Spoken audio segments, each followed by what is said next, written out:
The politicians, the media, the academic establishment is summoned to court right here on the CH is True channel.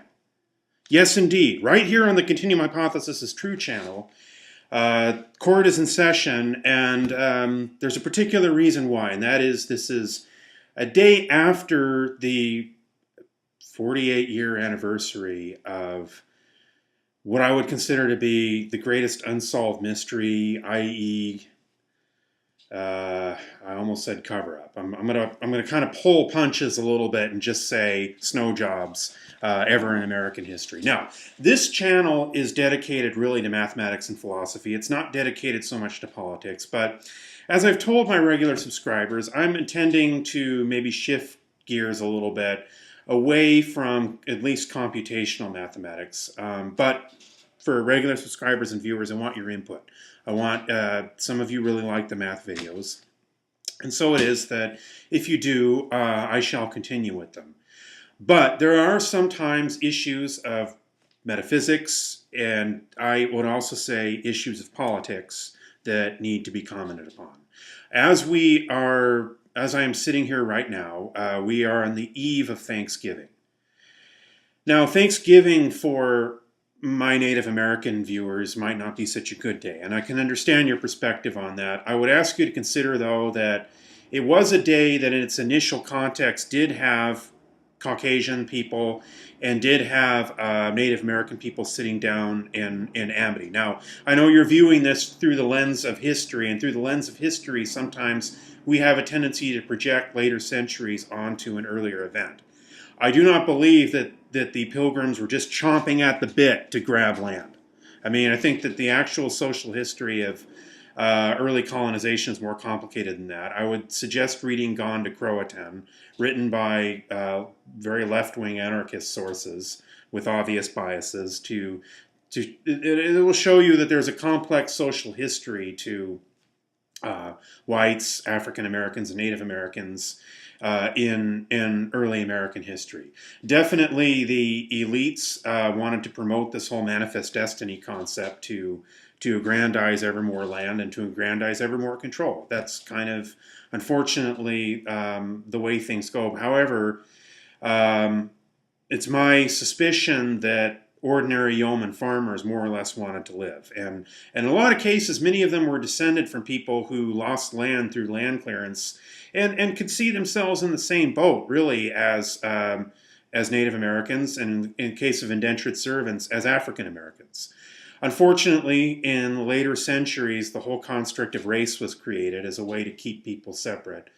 And so I propose a kind of very radical alternative form of Thanksgiving, where we celebrate not the usual kind of faux patriotic narrative, but we celebrate really what might well have been a meeting of people from below, a kind of celebration of radical democratic power from below. Like we're seeing in various Occupy protests right now. We have the Occupy Wall Street protests, bringing people together across racial lines. Maybe that's a great way to celebrate Thanksgiving, would be to honor that participatory democratic vein within American history.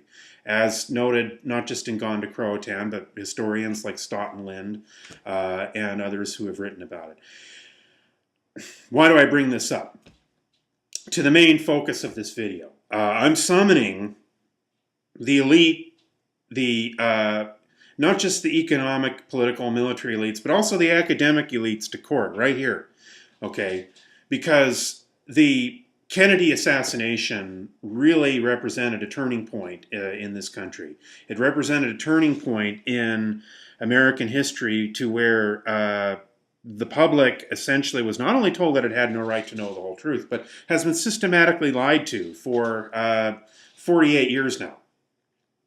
And there still is no justice. The lone gunman nonsense has been foisted on people. The lone gunman, all you have to do is study the archival Zapruder film itself, okay, to see that clearly the shot from behind hitting, the Kennedy's head did not go forward, okay, it went backward. Okay, that's exactly what happened. And very clearly, the more researchers have shown that shots did come from the grassy knoll. That is what happened, and that's historical fact, and that cannot be denied. Now, the nature of what the conspiracy was is not going to be something I'm going to address in this video, because it's less important right now than the fact that was a conspiracy and that it was never acknowledged. And this is just an outright shame, and it's just an outright travesty. It's an injustice. It should bring together people from across the spectrum. It should bring together people from across racial lines all over the world. Look, with the death of Kennedy, we had an escalation in Vietnam. There's no question about that, and that cannot be denied. And the escalation in Vietnam impinged upon normal Americans, everyday Americans, very directly through the draft. Okay. Whatever one's feelings would be about the war, it impinged upon us through the draft. Now, the draft is really, when you get down to it, the draft is an unconstitutional invasion of personal liberty and personal dignity. There is no draft in the Constitution. There was the Militia Act. Okay. Able-bodied males between, I believe, 17 and 45. But that had nothing to do with sending people to foreign countries. There is no constitutional ability to send somebody out of the country involuntarily. I mean, unless they voluntarily join the armed forces. When Lincoln instituted the draft during the Civil War, that was the suppression of a rebellion. When Wilson instituted the draft during World War I, that was unconstitutional. Not only that, but World War I really signified the end of many aspects of liberty in the Western world. I believe it is the case that that's around the time we had to have passports to travel the world. That's about the time when a lot of very unconstitutional laws were implemented in the United States against dissenters that have set precedents even until today. That is the time when the Western world fell apart into a horrendous display of nationalism and warfare, and it set the stage for the rise of Hitler and his Holocaust and eventually the subsequent butchery of World War II. World War I laid the stage for World War II and the massive death and carnage of both world wars. Ladies and gentlemen, war is business. War is big business. And don't think for 1 minute that those who profit from war won't remove people who stand in their way.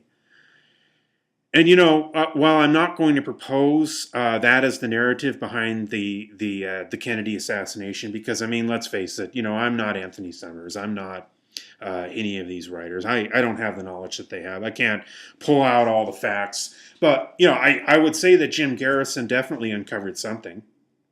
I would say that subsequent researchers, Mae Russell, just to name one, definitely uncovered something. I certainly believe them a whole lot more than those who propose a theory that simply violates the laws of physics, i.e. the magic bullet theory. I mean, it violates, maybe not the laws of physics themselves, but statistical norms of probability. That when something, if it is true that extraordinary claims require extraordinary evidence, or at least that claims that are statistically, and I have problems with that idea, by the way, but let's say that claims that are statistically improbable require extraordinary evidence. I'll agree with that one. Well, the magic bullet theory, being statistically improbable, requires extraordinary evidence. Now, the assassination and cover-up theory, being the norm of history, would actually require less evidence. So as far as the burden of proof is concerned, the burden of proof is on those who would uphold the single bullet theory. Now, in making this video, I've put my face in front of the whole world, basically saying that there had to have been a conspiracy behind Kennedy. That is the most likely possibility. I'm not going to say, the usual suspects, it's this particular group or that particular group. The theories will go around, the Cubans, the KKK, whoever, okay? What I am saying, though, is that the cover-up itself is appalling. The cover-up itself needs to end. Whether it's the Garrison, Oliver Stone narrative or not, the cover-up itself needs to end. And that's the determination of this court, right here on the CHS True channel. Thank you very much.